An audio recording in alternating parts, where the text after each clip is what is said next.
Dios les bendiga, hermanos y hermanos. Qué bueno y hermanas, qué bueno que podemos continuar en esta tarde con la serie de enseñanzas sobre Apocalipsis titulada Apocalipsis Bíblico, ¿verdad? La cual comenzamos el miércoles pasado y va a estar bajando, ¿verdad? Todos los miércoles. Hoy vamos a estar viendo el capítulo 2, pero antes de entrar al capítulo 2 quería traer, ¿verdad?, un pequeño repaso, un resumen rapidito de lo que hablamos en la primera lección, aunque el video está disponible, ¿verdad?, para que lo vean. En el primer video pues se enfatizó, ¿verdad?, en la importancia de esta carta, la relevancia para este último tiempo, y por lo cual el Dios Padre no envía un ángel cualquiera, sino que envía al mismo Jesucristo a entregar el mensaje, y se lo entrega a Juan, que fue el apóstol fiel, el apóstol que estuvo al lado de Jesús en la cruz, ¿verdad?, mostrando también que el amor es lo que da fuerza, ¿verdad?, porque era el discípulo amado, el más cercano a Cristo, y eso le dio fortaleza para estar ahí al lado de la cruz en el momento difícil donde los demás, ¿verdad?, se fueron a correr todos, y las mujeres, hasta las mujeres fueron más valientes que ellos, que estuvieron al lado de la cruz. O sea que vemos la importancia. El mensaje lo trae el mismo Señor Jesucristo a Juan, que fue hallado fiel, y el mensaje dirigido a la iglesia. Para enviar este mensaje, Dios usa 7 iglesias que estaban bajo el ministerio del apóstol Juan. Y esas 7 iglesias representan la evolución de la iglesia a través de la historia, del tiempo histórico, ¿verdad?, que la iglesia ha estado sobre la tierra, y representan también los diferentes tipos de creyentes. Y esta es la parte que nos toca a nosotros, porque tenemos que ver en cuál de estas iglesias o con cuál de ellas nos identificamos, nuestra fe se identifica, porque ahí hay un mensaje de la mayoría de ellas de corrección, de reprensión de parte del Señor, porque el Señor no quiere que nadie perezca, sino que todos procedan a arrepentimiento, y también Él desea que seamos librados de la hora de la prueba, ¿verdad?, que vamos a estar hablando mucho más tarde en los capítulos más subsiguientes, ¿verdad?, de lo que tiene que ver con la hora de la prueba, que se conoce mayormente como la gran tribulación, pero ese nombre gran tribulación no es un nombre bíblico, más tarde lo vamos a ver, es un nombre que los teólogos le han puesto. En realidad la Biblia habla de la hora de la prueba y habla del día de la angustia de Jacob. Así es que se le conoce en la palabra del Señor a esa tribulación, a la gran tribulación, ¿verdad? Entonces es enviada a esas 7 iglesias, es enviada con un propósito de corrección, de que se aperciban. O sea que el Dios no ha dejado a la iglesia sin hablarle, y aquí le habla por escrito, por fuentes sólidas, confiables de lo que va a ocurrir. Ok, comienza el Señor con la iglesia de Éfeso, pero antes de eso quiero mostrarles unas láminas rapidito de lo que he acabado de hablar, de lo que es las 7 iglesias, de cómo estas 7 iglesias están físicamente ubicadas, ¿verdad?, en el Asia Menor. Las iglesias que están ok, perdón, aquí estamos, vamos otra vez. Las iglesias están ubicadas en Asia Menor.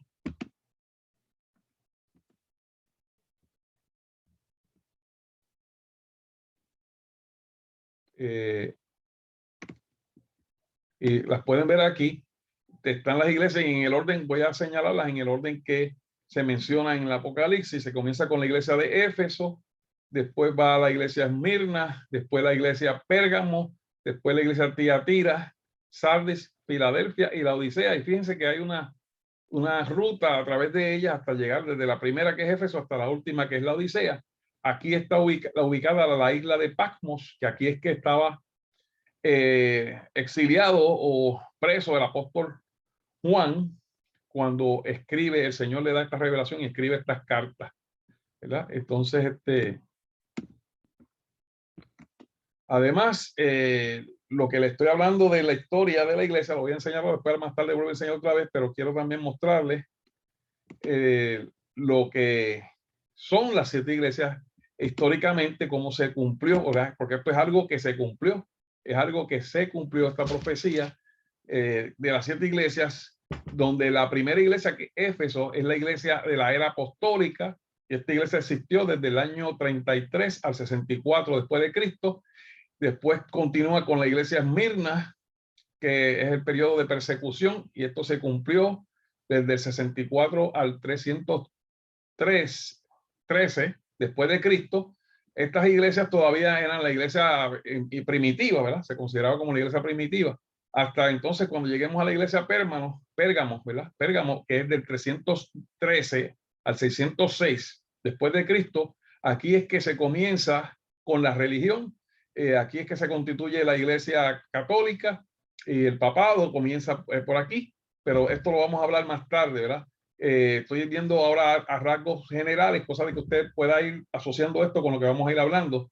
Aquí en el 313 comienza la iglesia organizada, la iglesia oficial.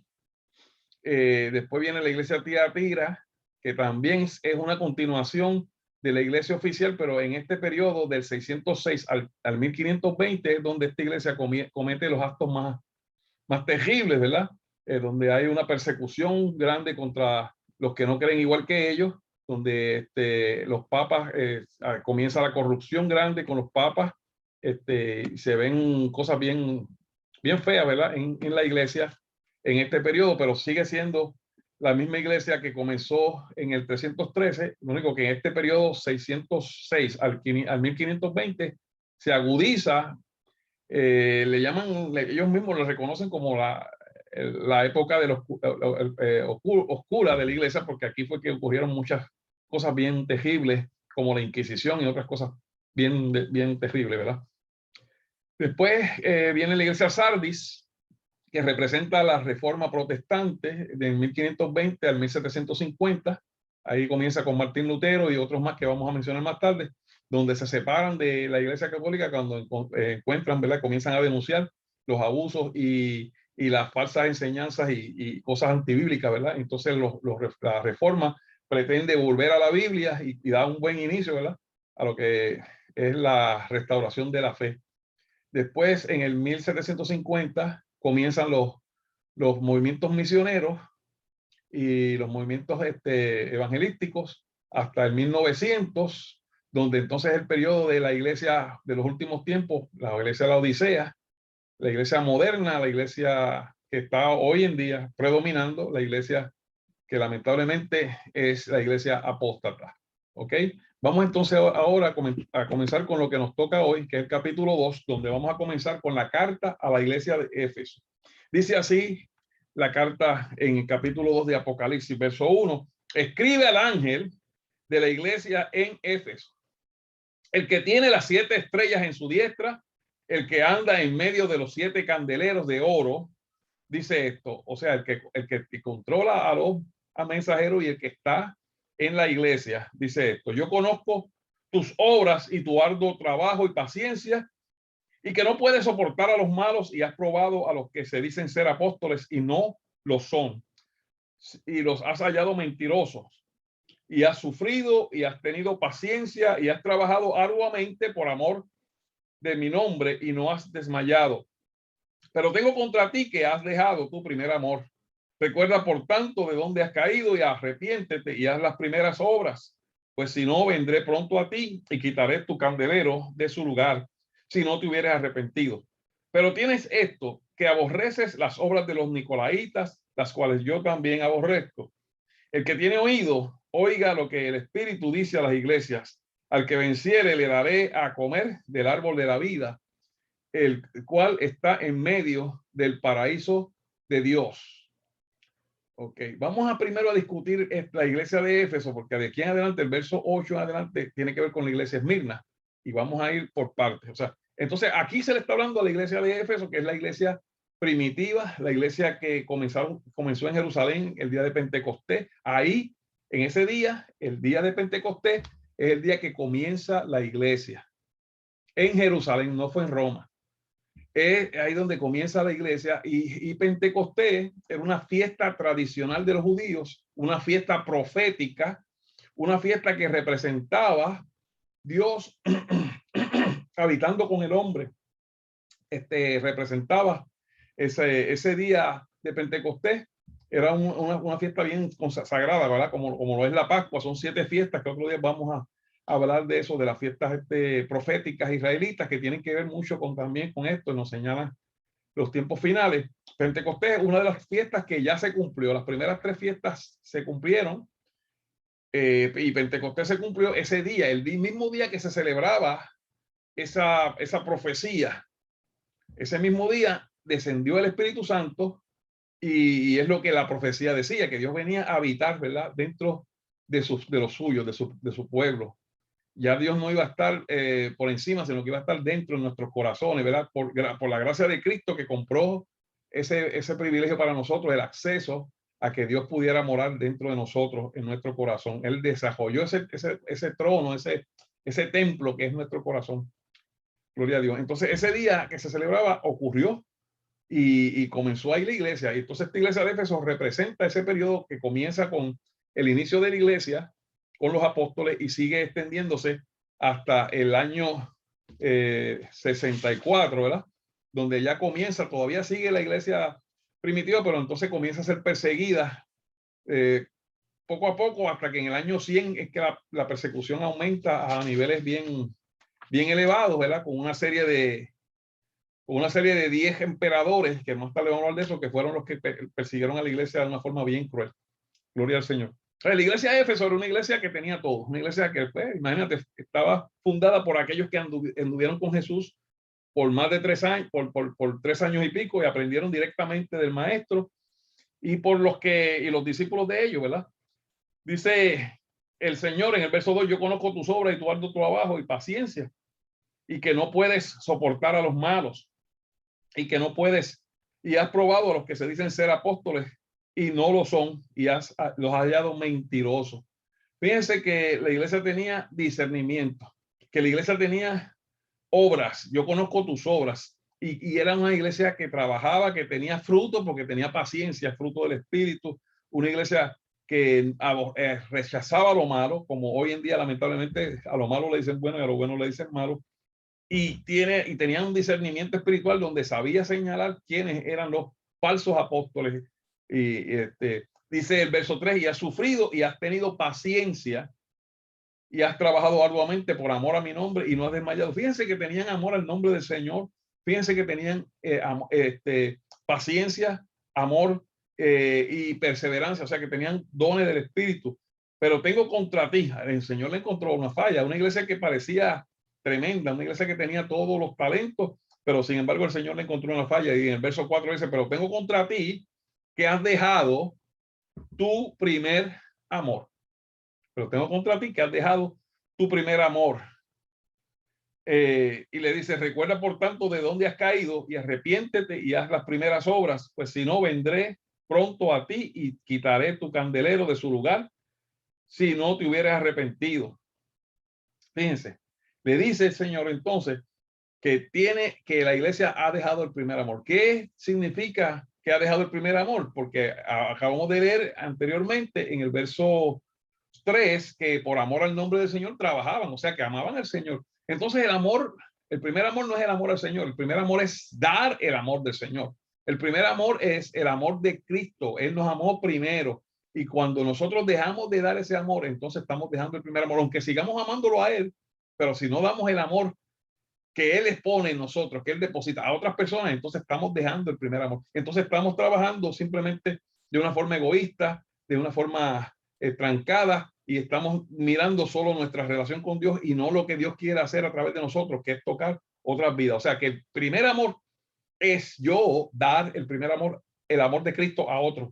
Yo dar lo que Cristo me ha dado a otras personas. Ese es el primer amor. La iglesia Éfeso es una iglesia poderosa, con talento, con disciplina, con sabiduría espiritual. Sin embargo, dejó lo más importante, el primer amor. Quiere decir que la motivación para nosotros servirle a Dios debe ser el amor, el primer amor, y dar ese primer amor a otras personas, porque si no, estaríamos en esta misma situación que está la iglesia de Éfeso, trabajando de una forma mecánica, haciendo obras de forma mecánica, pero sin el motivo principal, lo que llevó a Jesucristo a la cruz del Calvario, lo que motivó al Padre a enviar a su Hijo a sacrificarse fue el amor, como dice Juan 3:16: de tal manera amó Dios al mundo que envió a su único Hijo unigénito a que nosotros para que muriera para que nosotros pudiéramos ser salvos, ¿verdad?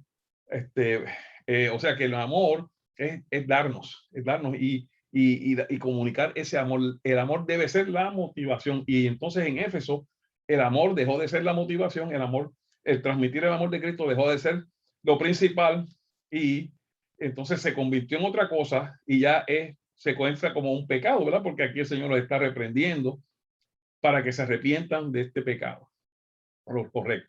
Ok, dice, pero tienes, después le dice, el verso 5, recuerda por tanto de dónde has caído y arrepiéntete. Hay un arrepentimiento requerido y haz las primeras obras, pues si no vendré pronto a ti y quitaré tu candelero de su lugar si no te hubieras arrepentido. El candelero, como vimos en el capítulo 1, representa a las iglesias. Quiere decir que al ministro, porque esto se le manda al ángel de la iglesia, que deje de enseñar y de practicar y de enseñar el primer amor. Dios le quita el candelero, Dios le quita la iglesia. Y cuando habla aquí del candelero, no está hablando de que, ¿verdad? Puede haber una congregación donde ocurra esto y Dios se va a llevar simplemente los que son candelas, los que están encendidos, los que están conectados con Dios, los que son espirituales. Los que están en la carne, los que están por otras intenciones, se van a quedar ahí entreteniéndose con el ministro que dejó el primer amor. Pero los que están en el espíritu, Dios los va a quitar los que brillan, los que reflejan la luz de Cristo. Eso es lo que significa voy a quitar el candelero. Aleluya, gloria a Dios. Dice, pero tienes esto que aborreces, aquí lo está elogiando, ¿verdad? Pero tienes esto que aborreces las obras de los nicolaitas, los cuales yo también aborrezco. El que tiene oído, oiga lo que el Espíritu dice a las iglesias. Al que venciere le daré de comer del árbol de la vida, el cual está en medio del paraíso de Dios, o sea, la vida eterna. El que venciere va a adquirir la vida eterna. Oiga, entonces está en juego la vida eterna por dejar el primer amor.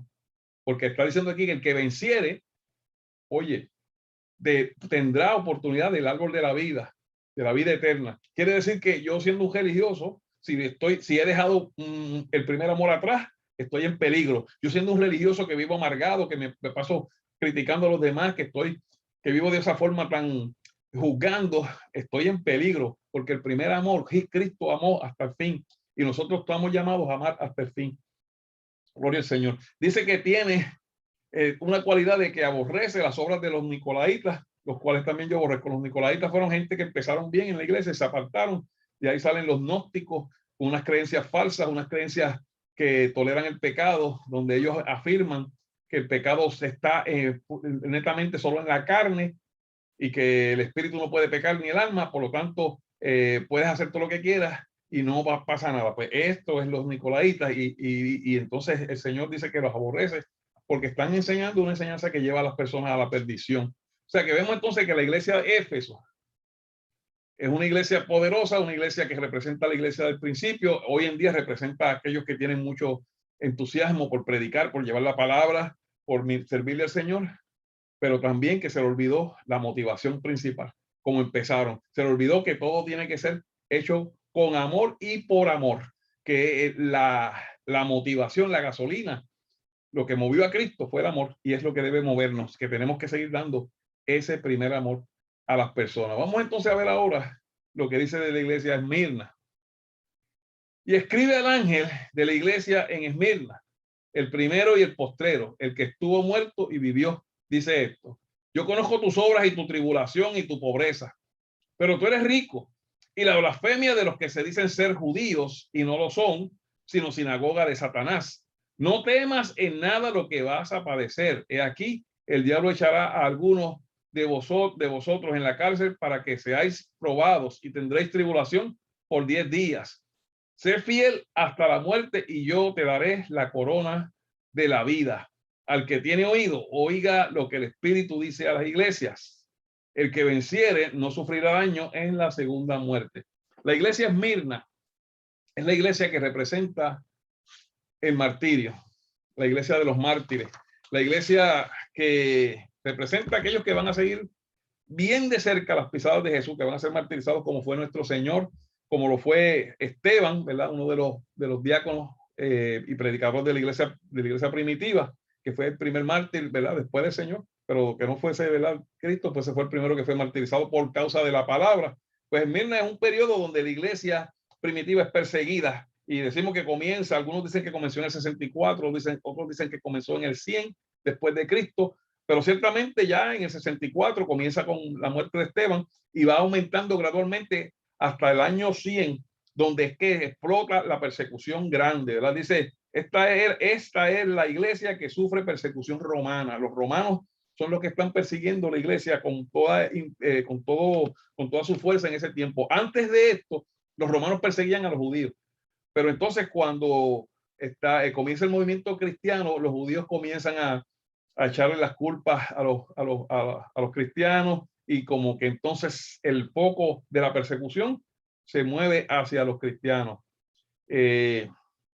Porque ven que están ganando terreno, porque los romanos ven que están revolucionando todo el concepto cultural y el ambiente alrededor de ellos, y los ven más bien como unos enemigos, unos potenciales enemigos por el crecimiento. Entonces la persecución en el año 100 comienza una persecución bien fuerte. Dice, es la iglesia, Esmirna es una contracción de la palabra mirra. La palabra Esmirna viene de la palabra mirra, o sea que significa, y esto significa bálsamo de muerte, significa martirio. De hecho, cuando a Jesús les regalan los reyes, cuando nace, los que le presentan los magos, ¿verdad?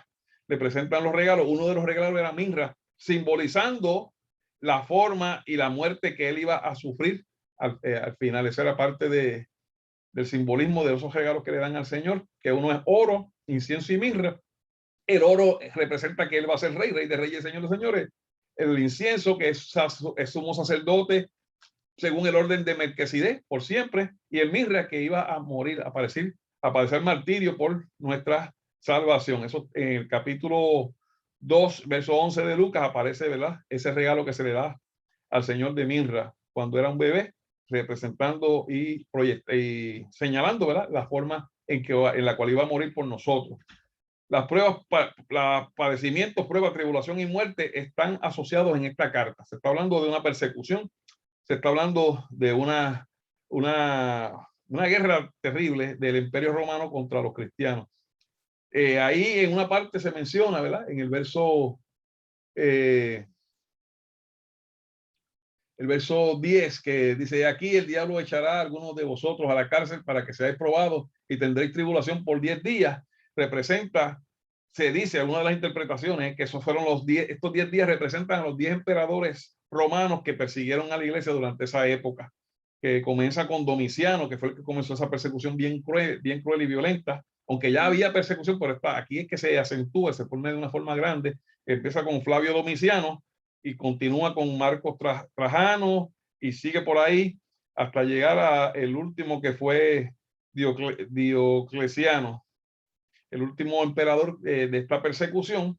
Y luego comienza cuando viene Constantino y entonces se cambia la cosa, pero esto es tema del próximo iglesia que vamos a hablar y vamos a hablar.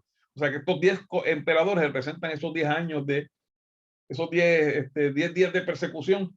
Fueron periodos largos, no fueron 10 días literales, fueron 10 periodos de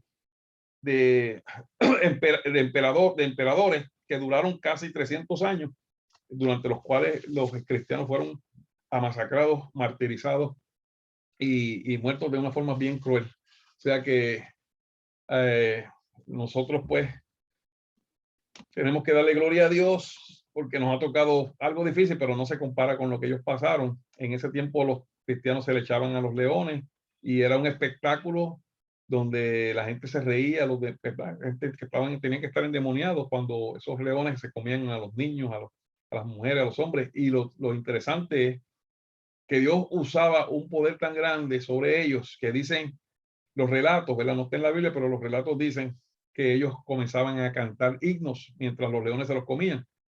Y el Señor de alguna forma le quitaba el dolor y ellos seguían cantando himnos, y muchos de los que estaban de espectadores al ver eso eran convertidos al evangelio. O sea que Dios aún en ese medio usó a esta iglesia con poder. Gloria a Dios. Hoy en día todavía hay mártires. Hoy en día, como mencioné al principio, esto representa estos periodos históricos, pero también representa el cristianismo actual. Todavía hay gente misionera y evangelistas, como lo que representa la iglesia de Éfeso, y todavía hay mártires, porque los estamos viendo en los países donde el evangelio es perseguido, como Afganistán, como en África, en muchas partes de África, en Corea del Norte, hay persecución a muerte, sí, queman las iglesias, matan a los predicadores. Esto todavía ocurre, gloria al Señor Jesús, y está ocurriendo en este tiempo. Así que nosotros muchas veces nos quejamos por cualquier cosita, por un dolor de cabeza, por unas cositas así, y hay cristianos que están sufriendo una persecución bien cruenta. Tenemos que orar mucho. Cuando usted ore, siempre ore por ellos, que Dios le dé la gracia, que Dios le dé, los cubra con una fuerza especial donde ellos puedan dar testimonio de Cristo, aún en las circunstancias más difíciles. Gloria al Señor Jesús. Bendito el Señor que vive y reina por siempre. Vamos entonces a ver la iglesia Pérgamo, y con esa vamos a terminar hoy, ¿verdad? Porque no quiero hacer estas secciones muy largas, cosa de que no darle demasiado de mucha información. Usted tiene toda la semana para verlo varias veces, repasarlo, y así usted va a poder, cuando terminemos, usted va a tener un panorama bastante claro de lo que es el libro de Apocalipsis. Mensaje a Pérgamo, capítulo 2, verso 12. Y escribe al ángel de la iglesia en Pérgamo: el que tiene la espada aguda de 2 filos dice esto: yo conozco tus obras y dónde moras, donde está el trono de Satanás, pero retienes mi nombre y no has negado mi fe, ni aun en los días en que Antipas, mi testigo fiel, fue muerto entre vosotros, donde mora Satanás. Pero tengo unas pocas cosas contra ti, que tienes ahí a los que retienen la doctrina de Balaán, que enseña a Balac a poner tropiezo ante los hijos de Israel y a comer de cosas sacrificadas a los ídolos y a cometer fornicación. Y también tienes a los que retienen la doctrina de los nicolaitas, la que yo aborrezco. Por tanto, arrepiéntete, pues, si no vendré pronto a ti y pelearé contra ellos con la espada de mi boca. El que tiene oído, oiga lo que el Espíritu dice a las iglesias. Al que venciere le daré a comer del maná escondido, y le daré una piedrecilla blanca, y en la piedrecilla escrito un nombre nuevo, el cual ninguno conoce sino aquel que lo recibe. Gloria al Señor. La iglesia Pérgamo, gloria a Dios, que comienza en el año 313 y comienza de esta forma. El emperador Constantino declara el cristianismo como de ser la religión perseguida, viene a ser ahora la religión oficial del Imperio Romano, el imperio que dominaba el mundo. Fíjense, de estar en el fondo llegó arriba. Entonces la declara como la religión oficial, haciéndola de tal forma oficial que se une al Estado, o sea que ya es una religión institucionalizada y parte del gobierno. Es algo que comienza con esta declaración, o sea, y la palabra Pérgamo lo que significa es doble casamiento, que estaba casada con el Estado y con Dios y con el gobierno estatal, con el emperador. Esa, pues como mencioné, comienza desde el 313 después de Cristo hasta el 600 después de Cristo, y mezcla la religión con la política, y el emperador Constantino define el cristianismo entonces como una religión oficial del Imperio Romano. Además, Constantino constituyó la ciudad de Constantinopla. Esta ciudad se convirtió en la capital política del Imperio Romano, y la ciudad de Roma se convierte en la capital religiosa, ¿verdad? Que hasta hoy todavía está ahí parte de esto que hizo Constantino con la Iglesia Católica Romana, del Imperio Romano hasta el día de hoy. Pérgamo en realidad es una de las iglesias que estaba en Asia, como mencionamos, y es representativa de esto que ocurrió en la iglesia, la historia de la iglesia general. En esta ciudad de Pérgamo dice que había un ídolo, y ese ídolo tenía forma de serpiente, y por eso, ¿verdad? Dice que la iglesia Pérgamo está ahí sentada, está en el lugar donde mora Satanás.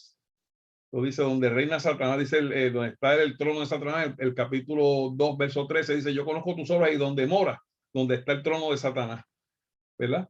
Pero retienes mi nombre, ¿verdad? La iglesia, pues tenía por lo menos el nombre del Señor, estaba allá a medias, pero ahí comienzan entonces los problemas de la iglesia, comienza la contaminación, porque hay un conflicto de intereses, la política con la religión, Y ahí comienza también la Iglesia Católica Romana, que ellos reclaman que Pedro fue su primer apóstol, su primer papa, pero eso no es cierto, porque en el 313 ya Pedro estaba muerto hacía mucho tiempo.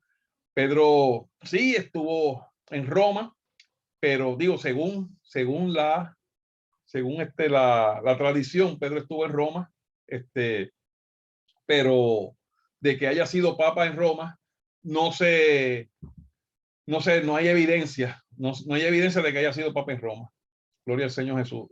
O sea, y no es hasta el 313 donde comienza ya la iglesia a ser parte del gobierno, controlada por muchos que no eran ni cristianos, ¿verdad? Ahí comienza esa mezcla y hay cierta separación, comienzan las cismas, comienzan a separarse algunos cristianos y continúa una persecución solapada, ¿verdad? De aquellos que no estuvieron de acuerdo, y comienzan entonces muchos problemas que vamos a ver más tarde, ya en la próxima parte, ¿verdad? Porque vamos a hoy a terminar con Pérgamo, con la iglesia Tiatira, que es una continuación de la iglesia católica en desarrollo, pero es un periodo marcado diferente y vamos a explicar luego por qué. Ok, dice entonces que Pérgamo tenía estos problemas, y comienza el Señor diciendo: el que tiene la espada aguda de dos filos, dice esto. O sea que aquí los está amenazando con la espada de dos filos. Fíjense que cada vez que comienza una carta, el Señor le habla de una característica, una cualidad que tiene que ver con lo que trae ese mensaje. Por ejemplo, a Éfeso le dijo: el que tiene las 7 estrellas en la diestra y que anda en medio de los candeleros, el que está dentro de la iglesia. O sea que esa era la iglesia del Señor, estaba allá dentro del Señor. A Esmirna le dice: el primero y el postrero, el que estuvo muerto y vivió. Tiene que ver con que si mueren por él van a vivir. Y a esta iglesia le dice: el que tiene la espada aguda de dos filos. O sea, el Señor, como quien dice, los está señalando con la espada. Y al final dice que a los que tiene esta iglesia adentro, que están haciendo las cosas mal, que, que, que, que, que, que toleran la idolatría, que toleran la cosa de sacrificar a los ídolos, que cometen fornicación y que retienen las doctrinas de los nicolaitas, que con la espada él los va a pelear contra ellos, ¿verdad? El Señor dice: y conozco tus obras y que moras donde está el trono de Satanás, pero retienen mi nombre, por lo menos retienen el nombre, aunque no lo obedecen, y no has negado mi fe, ni aún en los días en que mi Antipas, mi testigo fiel, fue muerto entre vosotros, donde muera Satanás. O sea, un mártir más. Ahí la iglesia se mantenía, ¿verdad? Pero tengo contra ti unas pocas cosas, que ahí están los que retienen la doctrina de Balaam, que enseña a Balac a poner tropiezo ante los hijos de Israel, a comer de cosas sacrificadas a los ídolos. Tiene que ver con la idolatría. Oiga, esto es claro. Si la iglesia todavía están en la idolatría, todavía veneran las imágenes, todavía se arrodillan delante de las imágenes, todavía, y ponen excusas cambiando nombres, diciendo que no es adoración, sino que es veneración. Le piden a través de las imágenes, le dan vida a imágenes que están muertas de piedra debajo, cuando la palabra del Señor en el Antiguo Testamento habla de esto de una forma contundente, de que no te inclinarás a imágenes. Los mismos 10 mandamientos, lamentablemente, si usted estudia los 10 mandamientos, la Iglesia Católica quitó uno de los 10 mandamientos, que es el que tiene que ver con las imágenes, lo sacó, lo sustituyó, dividió. Entonces los mandamientos de la codicia los dividió en dos, y entonces eliminó el mandamiento que habla de la idolatría, lo sacó, cambió el mandamiento oficial que Dios dio a través de Moisés. Busque esto más tarde, yo se lo puedo mostrar más tarde, porque están empeñados en la idolatría, cuando aquí en Apocalipsis se le está hablando claro, que enseña, que pones tropiezo ante los hijos de Israel, ante los hijos de Dios, a comer de las cosas sacrificadas a los ídolos y a cometer fornicación. Y está hablando de fornicación espiritual, porque cuando usted se pone a adorar una imagen, ya sea de la Virgen, ya sea de uno de los apóstoles o del que sea, usted está adorando a otra persona que no es Dios, y eso es fornicación espiritual. Y también tienes a los que retienen la doctrina de los nicolaitas, la que yo aborrezco, que tú puedes pecar y puedes hacer lo que te da la gana, y nada, y ahí te confiesas y te sigues andando, y tú, porque tú limpiaste tu conciencia supuestamente pero todavía tienes la intención de que la próxima semana vas a seguir en lo mismo, porque tienes ese continuo sacrificio que vamos a ver que en Esmirna, en Tiatira se menciona eso, y es lo que ellos están usando como una excusa donde pueden lavarse todo el tiempo. Pero la Biblia habla contra esto y lo vamos a cuando hablemos de Tiatira lo vamos a ver. Gloria al Señor. O sea que lamentablemente la gente está ciega, los religiosos están ciegos, tienen esto delante de ellos por miles de años, por cientos de años, y todavía no ven que Dios le está hablando ahí a esta iglesia, una iglesia que está bien establecida, una iglesia que tiene más miembros casi en todo el mundo, una de las denominaciones cristianas que tiene más miembros, y todavía están ciegos. ¿De dónde sale tanta ola de actos lascivos contra niños por sacerdotes? ¿De dónde salen tantas barbaridades que tienen ocultas la iglesia y que la han ocultado por tanto tiempo? Pues detrás de todas estas cosas, porque están buscando, en vez de buscar a Dios, buscaron la piedra y la madera, se fueron detrás de los ídolos. El Señor aún así le dice en el verso 16, por tanto, arrepiéntete, pues si no, vendré pronto a ti y pelearé contra ellos con la espada de mi boca. El que tiene oído, oiga lo que el Espíritu dice a las iglesias. Pero ya no tienen oído, tienen los oídos tapados porque se ensorbebecieron. Si usted lea después Romanos capítulo 1 para que vea lo que pasó y qué casualidad que oiga, qué casualidad. No es casualidad, es que para Dios no es casualidad. Óyele, Romanos, rapidito, bien rápido, porque es que esto no es casualidad. No es casualidad, es que Dios sabe lo que hace. A la iglesia, el apóstol Pablo escribe una carta a la iglesia de Roma. Sí, cuando la iglesia estaba todavía empezando. Oiga, pero era una carta profética, una carta que iba a hablar de todo esto que está aquí Juan hablando en Apocalipsis. Si usted va a Romanos, en el capítulo 1 de Romanos, mire lo que dice, voy a ser bien breve. Dice así.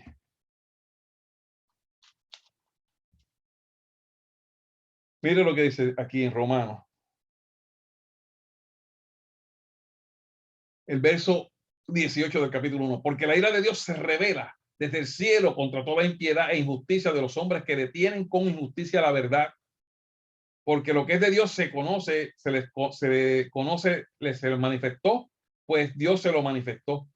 Porque las cosas visibles de él, su eterno poder y deidad, se hacen claramente visibles desde la creación del mundo, siendo entendidas por medio de las cosas hechas, de modo que no tienen excusa.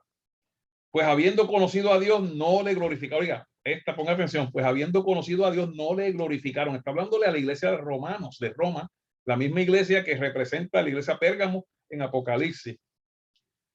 No le glorificaron como a Dios ni le dieron gracias, sino que se envanecieron. Oiga, ponga atención ahora, en sus razonamientos, comenzaron con su religión, comenzaron a hacer empate, y su necio corazón fue entenebrecido. Profesando ser sabios, se hicieron necios. Oiga, y cambiaron la gloria de Dios incorruptible en semejanza de imágenes de hombre corruptible, en semejanza de imagen de hombre corruptible, de aves y de cuadrúpedos y de reptiles. Por lo tanto, también Dios los entregó a la inmundicia en la concupiscencia de sus corazones, de modo que deshonraron entre sí sus propios cuerpos. Y usted sabe, no voy a seguir, pero usted sabe el problema que ha tenido la Iglesia Católica con tanto sacerdote homosexual, tanto sacerdote pedófilo, porque viene por esta depravación, esta desviación. Dios los entregó a mentes reprobadas para hacer lo que no conviene y cayeran y se fueran arrastrados por sus propios deseos carnales, ¿verdad? O sea que dice que, volviendo a Apocalipsis 2:16, por tanto, arrepiéntanse, pues si no, vendré a ti pronto y pelearé contra ellos con la espada de mi boca. El que tiene oídos, todavía si le queda algo de audición a alguien que está engañado en esta religión, mire, despierte, abra su oído para que Dios lo destape, arrepiéntase, porque todavía hay oportunidad. Oiga lo que el Espíritu dice a la iglesia: al que venciere le daré a comer del maná escogido y le daré una piedrecita blanca y en él la piedrecita escrito un nombre nuevo, el cual ninguno conoce sino aquel que los recibe. Estarán inscritos, ¿verdad?, en el libro de la vida del Señor. Vamos a quedarnos ahí en el mensaje a Tiatira. Continuaremos el próximo miércoles, así que oramos y con esto dejamos esta sección. Padre, en el nombre poderoso de Jesús, te damos gracias, Señor. Mira, con humildad venimos ante ti, Señor. Te damos a ti toda la gloria y la honra y te pedimos que esto nos estimule, que esto nos ayude, Señor, a prepararnos, a seguir perseverando preparándonos, Dios mío, para el momento en que tú suene esa trompeta. No sé si va a ser mañana, no sé si va a ser de aquí a 2 semanas, no sé si va a ser en 1 año, en 5, en 10, solo tú lo sabes, pero tenemos que estar preparados porque va a ser como ladrón en la noche.